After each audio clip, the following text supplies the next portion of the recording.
अस्सलाम वालेकुम फ्रेंड्स, क्या हाल चाल हैं? कैसे हैं आप लोग सब? आज हम जो आपको स्टार्ट करने वाले हैं उससे टेक्स्ट बुक बोर्ड की 2021 की मैथ्स की ग्रेड 9 की बुक को स्टार्ट करने वाले हैं। बेसिकली हमने इसका कुछ एक्सरसाइज 1.1 से लेकर 1.5 तक कवर कर लिया था, but it's time to do question exercise number 1.6। ठीक है, तो 1.6 हम स्टार्ट करने लगे हैं। बेसिकली 1.6 थोड़ी सी लेंदी एक्सरसाइज है, इजी है बट इट्स लेंदी। तो हम क्या करेंगे, इसको दो पार्ट्स में हम इसको डिवीजन कर देंगे। यहाँ पर हमारा क्वेश्चन नंबर 1, 2, 3 एंड 4 है और रिव्यू एक्सरसाइज भी मौजूद है। तो हम क्या करेंगे, इस क्वेश्चन को हम पार्टीशन में कर देंगे और पार्ट 1 में 1-2 क्वेश्चन करवाएंगे और पार्ट 2 में हम आपको 3 और 4 क्वेश्चन करवाएंगे। ठीक है, तो हम स्टार्ट करते हैं अपना क्वेश्चन नंबर 1 एंड 2 जो हमारी पार्ट 1 की वीडियो बनेगी। ठीक है, और क्वेश्चन नंबर 3 और 4 हम पार्ट 2 की वीडियो में कवर कर लेंगे। ठीक है, तो स्टार्ट करते हैं हम एक्सरसाइज। बिस्मिल्लाहिर्रहमानिर्रहीम। एक्सरसाइज 1.6 आप लोग देख रहे होंगे, ये एक्सरसाइज 1.6 है। क्वेश्चन नंबर 1 हमारे पास है, perform the integrated operations of the following complex numbers. ठीक है, इस एक्सरसाइज को करने से पहले कुछ फार्मूलाज ऐसे हैं जो कि आपको बताने ज़रूरी हैं। मैंने भी अपने स्टूडेंट्स को जब करवाया था तो इस एक्सरसाइज से पहले मैंने कुछ फार्मूलाज मेंशन किए थे, और आपको भी मैं यही चाहूँगी कि अगर आप फार्मूलाज को पहले देख लेंगे, कर लेंगे, तो आपके लिए बहुत इजी हो जाएगा। जब मैंने ये मॉडल कॉपी बनाई थी तो मैंने भी कुछ फार्मूलाज अपने पास नोट डाउन कर लिए थे। तो प्लीज़ मैं रिक्वेस्ट करूँगी आप लोगों से पहले इन फार्मूलाज को गौर करें और इसको पहले अपने पास मेंशन कर लें, लिख लें कहीं, ताकि आपके लिए भी ईजी हो जाए। और आप इसको पहले करके जब एक्सरसाइज सॉल्व करेंगे तो आपके लिए बहुत ईजी हो जाएगा सॉल्व करना। तो हमारे पास यहाँ फार्मूलाज दिए हुए हैं, कुछ फार्मूलाज हैं। ये देख रहे हैं, फार्मूला ऑफ एडिशन हमारे पास दिया हुआ है A+C, कॉमा B+D। ठीक है, इस तरह से फार्मूला ऑफ सब्ट्रैक्शन हमारे पास दिया हुआ है A-C और B-D। ठीक है, फार्मूला ऑफ मल्टीप्लिकेशन हमारे पास दिया हुआ है AC-BD, कॉमा AD+BC। ठीक है, फार्मूला ऑफ डिवीजन हमारे पास दिया हुआ है AC+BD divide by C² + D², comma BC-AD divide by C² + D²। ठीक है, इन फार्मूलाज को अगर आप याद कर लें तो आपके लिए बहुत इजी हो जाएगा इस एक्सरसाइज को सॉल्व करना। तो आई होप कि इंशाल्लाह आपको इस एक्सरसाइज में कोई प्रॉब्लम नहीं होगी। स्टार्ट करते हैं हम अपनी एक्सरसाइज। यहाँ पर आप क्वेश्चन देख रहे हैं, यहाँ पर आपके पास ऑर्डर्ड पेयर में क्वेश्चन दिया हुआ है। ठीक है, लेकिन बीच में आपके पास ये आप देख रहे हैं कि क्वेश्चन में आपके बीच में एडिशन के साइन मेंशन्ड है। दैट मीन्स यहाँ आपने क्या अप्लाई करना है, फॉर्मूला ऑफ एडिशन अप्लाई करना है।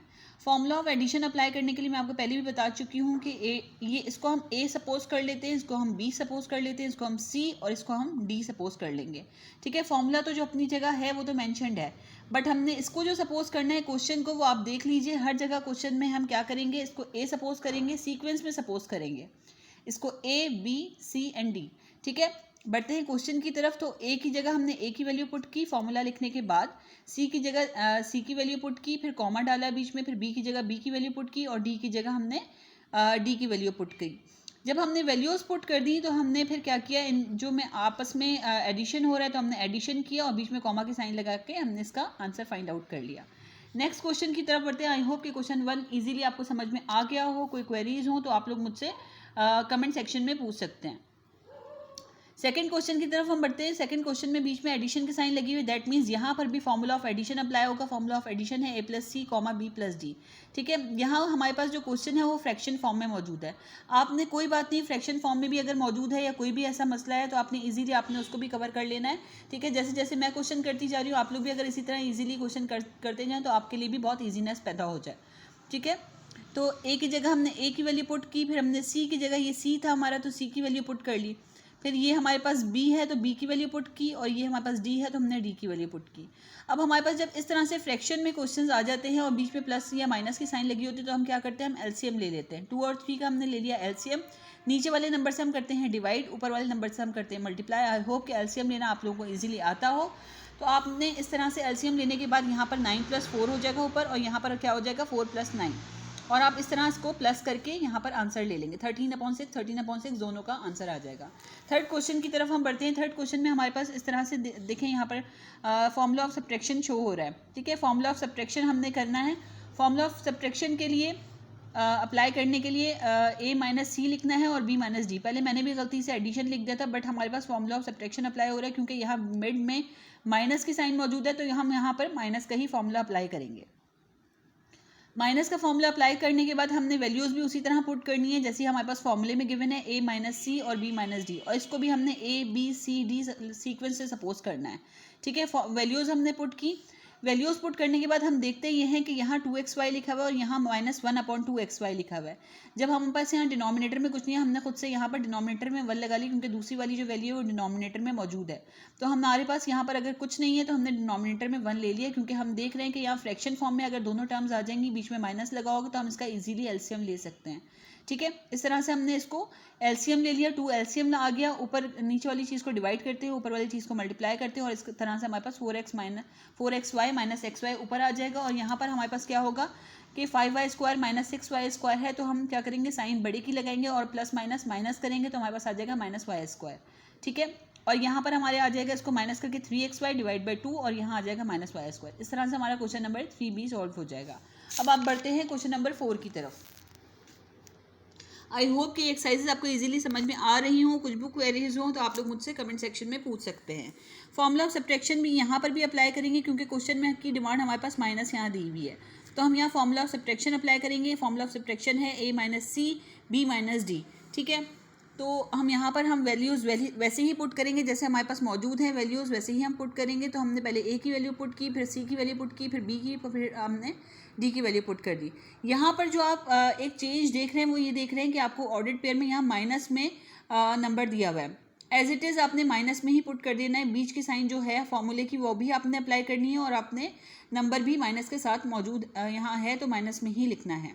यहाँ माइनस माइनस दोनों मिलकर हो जाएगा प्लस, लेकिन यहाँ माइनस ही रहेगा क्योंकि यहाँ पर माइनस की ऑलरेडी ऑर्डर्ड पेयर में हमारे पास कुछ भी माइनस में मौजूद नहीं है। तो 15 माइनस 10 हो जाएगा और यहाँ पर 12 प्लस 9 हो जाएगा, और आंसर इस तरह से निकाल के हम इजीली आंसर लिख देंगे। यहाँ पर भी हमारा फॉर्मूला ऑफ सब्ट्रैक्शन अप्लाई हो रहा है, और यहाँ पर क्वेश्चन फ्रैक्शन फॉर्म में उसी तरह से दिया हुआ है, तो आप इसी तरह से करेंगे, फॉर्मूला ऑफ सब्ट्रैक्शन अप्लाई करेंगे, और यहाँ पर इसी तरह से हम एलसीएम ले लेंगे। एलसीएम लेने के बाद यहाँ माइनस करना है, यहाँ पर भी माइनस करना है, और हमारा आंसर आ जाएगा यहाँ -2/30, यहाँ 0/5। यहाँ जब 0 से 5 को डिवाइड करेंगे तो आंसर 0 आएगा, और यहाँ पर 2 1 ज़ा 2, 2 15 ज़ा 30, -1/15 हमारा आंसर आ जाएगा। इस तरह से हमारा क्वेश्चन नंबर 5 भी सॉल्व हो जाएगा। क्वेश्चन नंबर 6 की तरफ बढ़ते हैं। क्वेश्चन नंबर 6 में आप ये देख रहे हैं कि हमारे पास दोनों ऑर्डर्ड पेयर्स के दरमियान कोई भी साइन मौजूद नहीं है। जब कोई साइन भी मौजूद नहीं होती तो हमें क्या करना होता है, हमें मल्टीप्लाई करना होता है। तो फॉर्मूला ऑफ मल्टीप्लिकेशन यहाँ अप्लाई हो रहा है। ऐसे ही हम सपोज करेंगे इसको a b c d जैसे हम पिछले क्वेश्चंस में करते आए हैं, और हम फॉर्मूला ऑफ मल्टीप्लिकेशन लिखेंगे पूरा फॉर्मूला, और लिखने के बाद हम अपनी वैल्यूज़ पुट कर देंगे उसके अंदर। ठीक है, तो वैल्यूज़ पुट करने के बाद आप देख रहे हैं कि सारी वैल्यूज़ को मैंने ब्रैकेट्स में करके लिखा है क्योंकि यहाँ मल्टीप्लाई होना है टोटली, तो मैंने सबको ब्रैकेट में कर दिया। तो 1 1 ज़ा 1 हो गया, 2 2 ज़ा 4 हो गया। बीच में प्लस की साइन इसलिए लगाई क्योंकि ये माइनस और ये माइनस मिलके बन गया प्लस। बीच में कॉमा था, कॉमा लगाया, तो 2 1 ज़ा 2 माइनस के साथ एंड 2 1 ज़ा 2 प्लस के साथ। +2 -2 आपस में कैंसिल हो गया, 4 + 1 5 हो गया यहाँ पर, और यहाँ आंसर 0 हो गया। इस तरह से ये ईजिली हमारा मल्टीप्लिकेशन और फॉर्मूला ऑफ मल्टीप्लिकेशन वाला क्वेश्चन सॉल्व हो गया। यहाँ पर भी आप देख रहे हैं ऑर्डर्ड पेयर के दरमियान कोई भी प्लस माइनस या डिवाइड की साइन मौजूद नहीं है। यहाँ इट मीन्स क्या होगा, मल्टीप्लाई होगा। तो हमने फॉर्मूला ऑफ मल्टीप्लिकेशन अप्लाई किया और उसके बाद वैल्यूज़ सारी पुट कर दी। वैल्यूज़ पुट करने के बाद हमने क्या किया, 4 5 ज़ा 20 इसको मल्टीप्लिकेशन की, और माइनस माइनस प्लस हो गया और प्लस माइनस माइनस हो गया, तो हमारा -20 5 4 ज़ा 20 यहाँ पर भी आ गया। ये आप ये जो ब्रैकेट है इसको प्लीज़ काउंट मत कीजिएगा क्योंकि मैंने इसको काटा हुआ है अपने तौर पर। ठीक है, तो कॉमे की जगह कॉमा पुट किया, 4 4 ज़ा 16 हो गया माइनस के साथ, और 5 5 ज़ा 25 हो गया -25। तो अब आपने माइनस माइनस क्या करता है, प्लस करना है, और आपने साइन किसकी लगानी है, बड़े की लगानी है। तो आपने बड़े की साइन यहाँ माइनस है और प्लस करके हमारा हो गया 41, यहाँ पर आंसर काट के हो गया 0। ठीक है, इस तरह से क्वेश्चन नंबर 7 भी हमारा सॉल्व हो गया। अब बढ़ते हैं हम क्वेश्चन नंबर 8 की तरफ। क्वेश्चन नंबर 8 आपको देखने में जितना लेंथी लग रहा है और मुश्किल लग रहा है, बहुत ईजी क्वेश्चन है, सिर्फ समझने की देर है कि इसको किस तरह से किया जाएगा। ठीक है, ये वाला जो हमारा जो स्टेप है वो बेसिकली यहाँ तक हमारा आ रहा है। ठीक है, और ये वाला स्टेप हमारा यहाँ मैंने 2 स्टेप्स में आगे और बढ़ाया हुआ है। तो प्लीज़ आप लोग समझ जाइएगा कि ये वाली जो पूरी लाइन है ये पूरी हमारी यहाँ तक आ रही है क्योंकि यहाँ कवर नहीं हो पा रहा था, तो मैंने नेक्स्ट पेज पे लिख दिया। क्वेश्चन नंबर 8 हम देख रहे हैं कि हमारे पास रूट में मौजूद है और बीच में कुछ भी नहीं है, दैट मीन्स दोनों ऑर्डर्ड पेयर के दरमियान कुछ नहीं है, दैट मीन्स यहाँ क्या हो रहा है, मल्टीप्लाई हो रहा है। तो जब हम मल्टीप्लाई कर रहे हैं, फॉर्मूला ऑफ मल्टीप्लिकेशन अप्लाई कर रहे हैं, तो फॉर्मूला ऑफ मल्टीप्लिकेशन हमने लिखा और जहाँ जहाँ जो जो वैल्यूज़ थी हमने ब्रैकेट में कर करके वो वैल्यूज़ वहाँ पुट कर दी। वैल्यूज़ पुट करने के बाद जो चीज़ें अंडर रूट में थी वो एज इट इज़ हमने अंडर रूट के अंदर लिख दी मिला के, और जो चीज़ बाहर थी वो हमने बाहर लिख दी। अंडर रूट 3 है तो दोनों अंडर रूट 3 एक ही जगह करके लिख दिए। यहाँ इसी तरह अंडर रूट 6 अंडर रूट 3 है, दोनों को एक जगह करके लिख दिया और 2 हमने बाहर लिख दिया। यहाँ दोनों अंडर रूट 2 हैं, दोनों को अंदर लिख दिया और एक को हमने बाहर कर लिया। इसी तरह से यहाँ पर हमारे पास आप ये देख रहे हैं कि दो जगह अंडर रूट 3 है और एक 2 है, तो दोनों अंडर रूट 3 को हमने एक जगह कर लिया और एक जगह अंडर रूट 2 था और दो जगह मल्टीप्लिकेशन थी तो हमने 2 × 2 कर दिया और अंडर रूट 2 लिख दिया।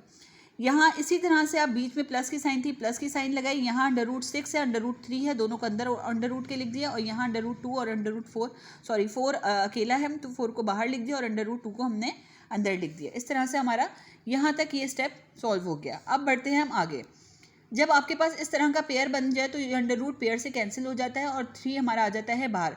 तो इस तरह से 3 हमारा बाहर आ गया। यहाँ 6 3 18 हमने अंडर रूट के अंदर ही रखा और यहाँ से भी एक पेयर हमने बाहर निकाल लिया। यहाँ हमने क्या किया, यहाँ पर भी 3 को हमने बाहर निकाल लिया क्योंकि पेयर रूट से कैंसिल हो गया। और यहाँ हमने क्या किया, 6 3 18 को अंडर रूट के अंदर रखा और 2 को हमने बाहर जो था वो ऑलरेडी बाहर ही रखा। इस तरह से ये वाला स्टेप भी हमारा सॉल्व हो गया। इस स्टेप को सॉल्व करने के बाद जो चीज़ें जिससे मल्टीप्लाई हो रही हैं हमने एज इट इज़ उससे मल्टीप्लाई कर दी। 2 3 से मल्टीप्लाई हो रहा है 6 लिख दिया।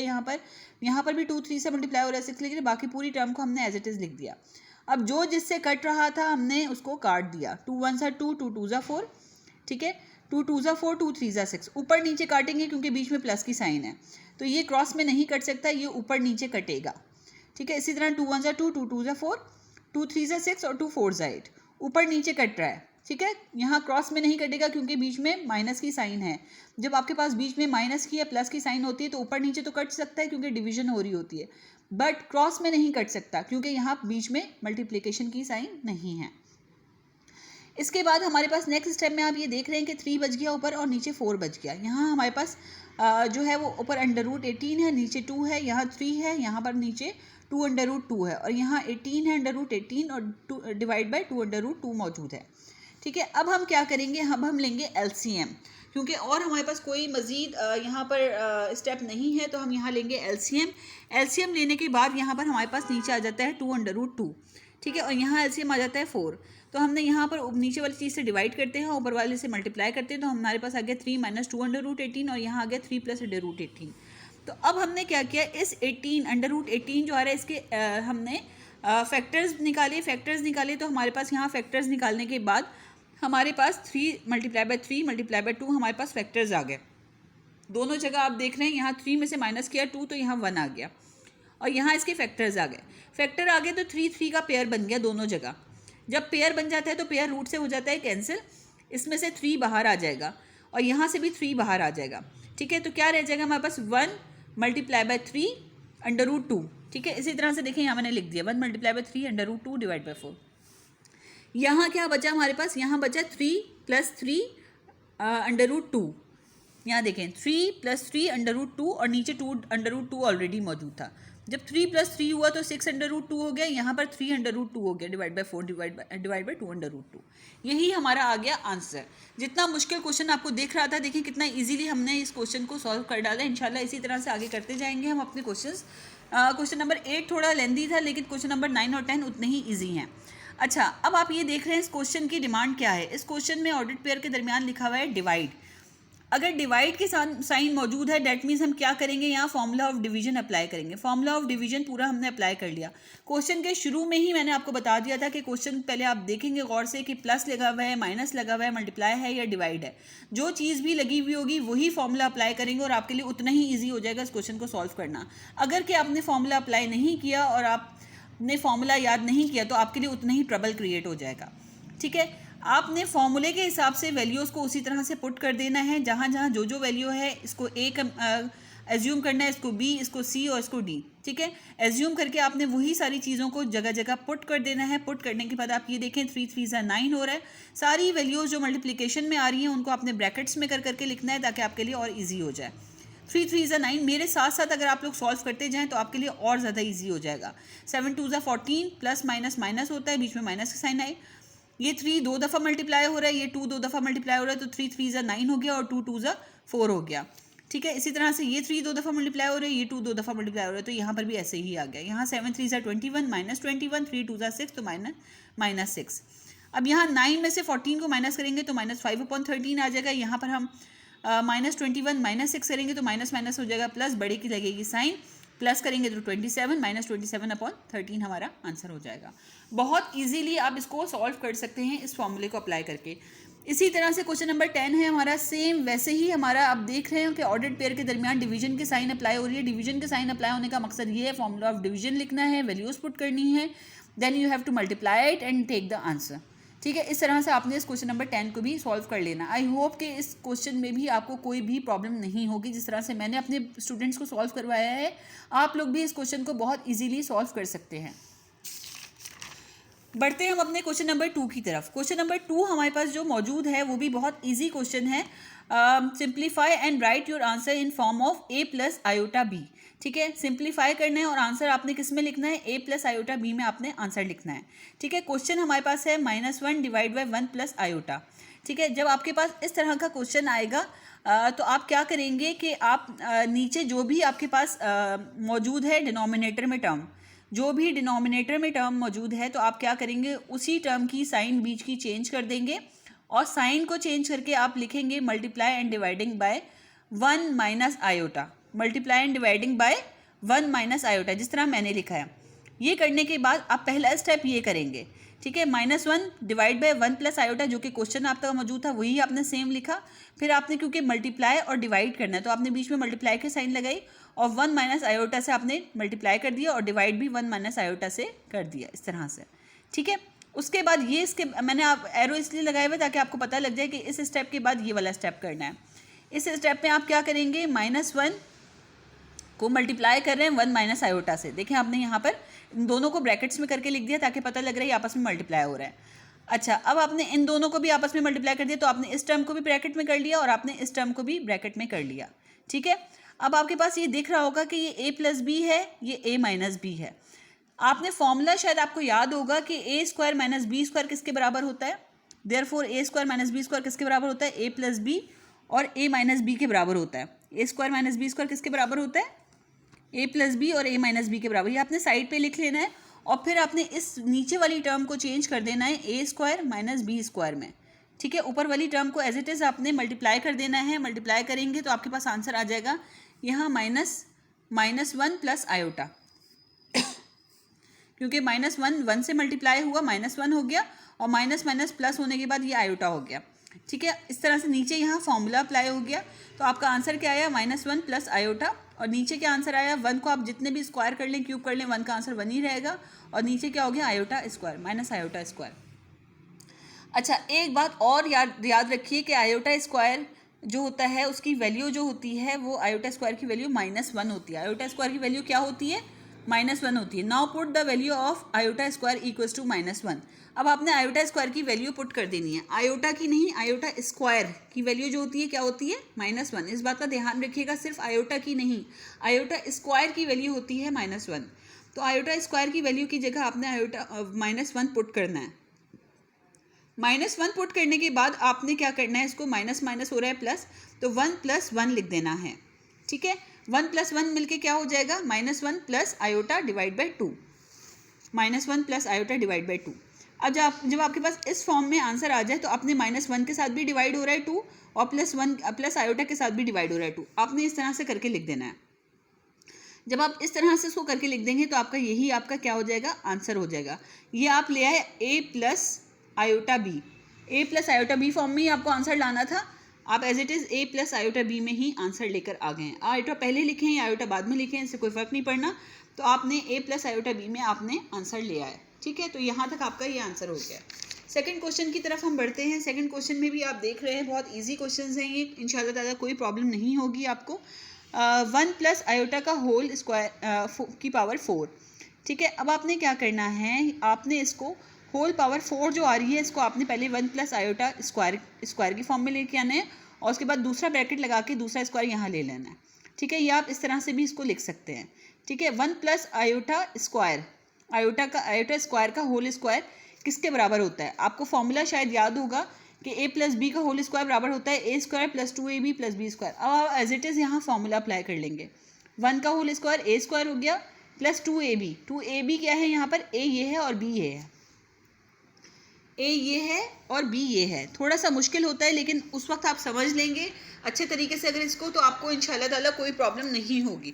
थोड़ा सा क्वेश्चन किसी जगह आपको ट्रिकी लग रहा होता है, मुश्किल लग रहा होता है, लेकिन अगर आप उसको ठीक से समझेंगे और करेंगे तो इंशाल्लाह आपको कोई प्रॉब्लम नहीं होगी। पूरा आपने फॉर्मूला अप्लाई करना है। +2 ये a हो गया, ये b हो गया, ठीक है, प्लस यहाँ पर उसके बाद प्लस आया और प्लस यहाँ पर क्या हो गया, आयोटा स्क्वायर का होल स्क्वायर, ठीक है, तो ये हो गया b square, a square plus 2ab plus b square. ये आपने फॉर्मूला यहाँ बना दिया। अब आपने जब यहाँ फॉर्मूला बनाया तो यहाँ पर ये 1 स्क्वायर का 1 हो गया प्लस 2 आयोटा हो गया और यहाँ प्लस आयोटा स्क्वायर हो गया, का होल स्क्वायर जो एज इट इज़ था वो आपका होल स्क्वायर आपका ही रहा स्क्वायर। उसके बाद आप क्या करेंगे कि यहाँ पर 1 plus 2 iota plus minus minus होता है, ठीक है, -1 हो गया यहाँ पर, तो +1 और -1 आपस में हो गया कैंसिल। तो आपके पास क्या बचा यहाँ पर, 2 आयोटा का होल स्क्वायर।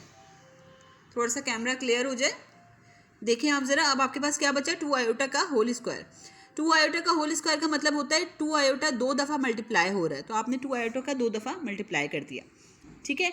फिर आपका आंसर आया 4 आयोटा स्क्वायर, ठीक है। आयोटा स्क्वायर की वैल्यू क्या होती है, अभी मैंने प्रीवियस क्वेश्चन में आपको बताया था, आयोटा स्क्वायर की वैल्यू होती है -1, तो आपने आयोटा स्क्वायर की जगह -1 पुट कर दिया। जब आपने इसकी जगह -1 पुट किया तो 4 × 4 और माइनस के साथ -4 हो गया, ठीक है। अब आप ये देखें कि आपको फॉर्मूला जो आंसर आपको बेसिकली लेकर आना था वो आपको a प्लस आयोटा b की फॉर्म में आंसर लेकर आना है, ठीक है। अब आपके पास यहाँ पर हमने ऑर्डर्ड पेयर बनाया तो हमारे पास एक ऑर्डर्ड पेयर बन गया 0, हमने एज्यूम कर लिया, और एक हमारे पास ऑर्डर्ड पेयर आ गया -4, तो हमने -4 ले लिया, ठीक है। तो अब हम बढ़ते हैं a प्लस बी आयोटा में, इसको हम पुट करते हैं फॉर्मूले में। a प्लस बी आयोटा के फॉर्मूले में हमने इसको पुट किया तो a हमारा 0 था और b आयोटा हमारा क्या था, आयोटा हमने लिखा, उसके बाद हमने b की वैल्यू लिख दी -4, ठीक है। तो प्लस माइनस माइनस हो गया और यहाँ क्या हो गया, 4 आयोटा, 0 - 4 आयोटा, यही हमारा आंसर आ गया, ठीक है। आई होप कि ये क्वेश्चन आपको अंडरस्टैंड हो गया होगा इंशाल्लाह ताला। थर्ड क्वेश्चन की तरफ हम आगे बढ़ते हैं। थर्ड क्वेश्चन में आप ये देख रहे हैं, मैंने थोड़ा सा ट्विस्ट किया हुआ है क्योंकि बाज़ दफ़ा हमसे भी मिस्टेक हो जाती है, हम लोग भी क्वेश्चंस को सॉल्व करते करते कहीं से कहीं पहुंच जाते हैं, क्योंकि जाहिर सी बात है थोड़े कॉम्प्लिकेटेड क्वेश्चंस आ जाते हैं तो फिर थोड़ी प्रॉब्लम्स भी इंसान को फेस करनी पड़ रही होती हैं, ठीक है। तो मैं आपको समझाने के लिए आपको पूरा क्लियर करूँगी पहले कि कौन सा स्टेप आपने किस जगह और कहाँ क्या लिखना है, ठीक है। तो प्लीज़ आप इसको ध्यान से समझिएगा कि आपने कौन सा फॉर्मूला किस जगह अप्लाई करना है और आपने क्या लिखना है, ठीक है। आपके पास जब इस तरह की सिचुएशन आ जाए तो आप क्या करेंगे, माइनस लिखा हुआ है और फ्रैक्शन फॉर्म में चीज़ें दी हुई हैं, तो आप इसका दोनों का एलसीएम ले लेंगे। आपने इसी तरह दोनों का एलसीएम ले लिया। एलसीएम लेने के बाद हमने इनको क्रॉस मल्टीप्लाई कर लिया। क्रॉस मल्टीप्लाई मतलब 2 - 6 आयोटा 3 प्लस आयोटा, ये आपने इस तरह लिख लिया, बीच में माइनस की साइन थी, माइनस की लगाई। फिर आपने 4 प्लस आयोटा लिखा और आपने 3 - आयोटा का यहाँ मल्टीप्लाई मतलब ब्रैकेट्स लगा ली ताकि पता लग रहा है ये लोग एक दूसरे से मल्टीप्लाई हो रहे हैं। फिर आपने क्या किया, यहाँ पर इन लोगों को आपस में फॉइल मेथड से मल्टीप्लिकेशन कर दी, यहाँ पर भी फॉइल मेथड से मल्टीप्लिकेशन कर दी। मल्टीप्लिकेशन करने के बाद आप ये देख रहे हैं यहाँ a square minus b square का फॉर्मूला आपने अप्लाई कर दिया नीचे। फिर मल्टीप्लाई करने के बाद फॉइल मेथड अप्लाई करने के बाद आपने मल्टीप्लिकेशन की। मल्टीप्लिकेशन करने के बाद आपने क्या किया कि आयोटा स्क्वायर की वैल्यू आपने यहाँ -1 पुट कर दी, ठीक है। यहाँ 3 3 हो गया 9। उसके बाद आपने क्या किया, यहाँ आयोटा प्लस माइनस जो हो रहा है उसको आपने प्लस माइनस किया और आपने इस पूरी टर्म को खोल दिया। जब आपने खोला तो ये माइनस ये पूरी टर्म से हो गया मल्टीप्लाई। मल्टीप्लाई होने के बाद मैं ज़रा जूम कर देती हूँ ताकि आप लोगों के लिए भी करना ईजी हो जाए, ठीक है। मल्टीप्लाई करने के बाद आपने क्या किया कि सारी टर्म को मल्टीप्लाई करने के बाद अब आपने आयोटा स्क्वायर जिस जगह आ रहा था आपने आयोटा स्क्वायर की वैल्यू को -1 को पुट कर दिया।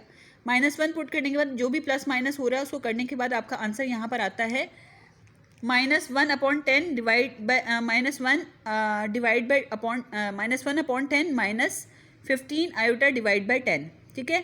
अब आपको पता है कि 5 2 10 5 3 15 होता है। आपने ऊपर नीचे इसको काट दिया और आपने सिंप्लीकेशन फॉर्म में लाके इसका आंसर लिख दिया -1/10 -3/10 2 आयोटा, ठीक है। ये आपका आंसर हो गया, ठीक है। आई होप कि इस क्वेश्चन को भी मैंने आपको इजीली कन्वे कर दिया हो मैसेज और इजीली आपको समझ में आ गया हो। इस क्वेश्चन में आपको कोई प्रॉब्लम नहीं हुई हो, ठीक है। इसको भी इसी तरह से आप लोगों ने सॉल्व कर लेना है, ठीक है। पिक्चर अगर चाहिए हो तो मैं आपके और इसको जूम करके इसकी पिक्चर मैं आपको सेंड कर दूंगी। प्लीज़ कमेंट सेक्शन में अगर आपको क्वेश्चन नहीं समझ में आया हो तो मुझे ज़रूर बताइएगा, ठीक है। वैसे तो मैं हर क्वेरी साथ साथ रिजॉल्व करती जाती हूँ, लेकिन फिर भी अगर आपको कोई प्रॉब्लम हो रही हो तो फिर आप मुझे बता सकते हैं। ठीक है, क्वेश्चन नंबर 2 के हमारे 2 क्वेश्चंस रह गए, उसके बाद हम अपनी वीडियो को स्टॉप कर देंगे। अच्छा जी, हम फोर्थ क्वेश्चन की तरफ आगे बढ़ते हैं। फोर्थ क्वेश्चन हमारा ये है, देखिए यहाँ नीचे फॉइल मेथड अप्लाई हो रहा है। हमने फॉइल मेथड को अप्लाई किया और हमने इसको मल्टीप्लिकेशन कर दी। मल्टीप्लिकेशन करने के बाद हमने क्या किया कि हमने यहाँ पर आयोटा स्क्वायर की वैल्यू को पुट कर दिया और हमने फिर दोबारा इसको सिंप्लीफाई फॉर्म में लेके आया। 3 1 3 और -3 हो गया यहाँ पर।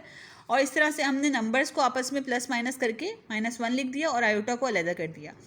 आपको पता होगा कि हम लाइक टर्म्स को आपस में प्लस माइनस करते हैं या मल्टीप्लाई डिवाइड करते हैं, लेकिन हम जो है जो अनलाइक टर्म्स होती हैं उनको आपस में प्लस माइनस नहीं करते। ठीक है, अब आप यहाँ पर ये फॉर्म जो हमारे पास आ गई, तो अब आप लिखेंगे मल्टीप्लाई एंड डिवाइडिंग बाय, बीच की साइन चेंज कर देंगे और आप लिखेंगे -1 -5 आयोटा। ठीक है, इसी तरह से आपने इसको मल्टीप्लाई और डिवाइड कर दिया बीच की टर्म को चेंज करके। ठीक है, साइन को चेंज करके।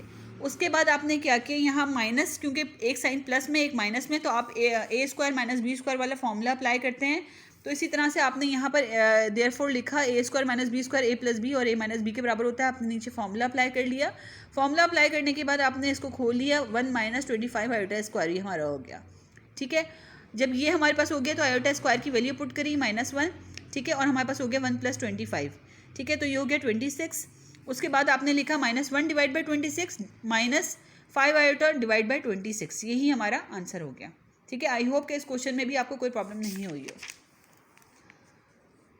बढ़ते हैं हम अपने नेक्स्ट क्वेश्चन की तरफ। सॉरी, यहीं पर ही अपनी वीडियो को हम करते हैं स्टॉप, क्योंकि क्वेश्चन नंबर 3 इसके बाद हमारा स्टार्ट होना था, लेकिन क्वेश्चन नंबर 3 को हम कवर करेंगे अपने नेक्स्ट पार्ट 2 क्वेश्चन में, पार्ट 2 में अपनी वीडियो में, क्योंकि अभी ये वीडियो काफ़ी बड़ी हो जाती है तो फिर उसको अपलोड करना भी बहुत प्रॉब्लमेटिक सिचुएशन बन जाती है।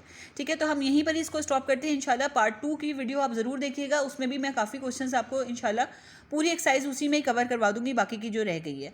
ठीक है, आई होप मेरी वीडियो आपको पसंद आई हो। पसंद आए तो इसको लाइक ज़रूर कीजिएगा, सब्सक्राइब कीजिएगा और मेरे चैनल को ज़रूर बेल आइकन को प्रेस ज़रूर कीजिएगा, ताकि मेरी अपडेटेड वीडियोज़ आपको मिलती रहें। और प्लीज़ मुझे सपोर्ट ज़रूर कीजिएगा। Thank you so much for watching my video.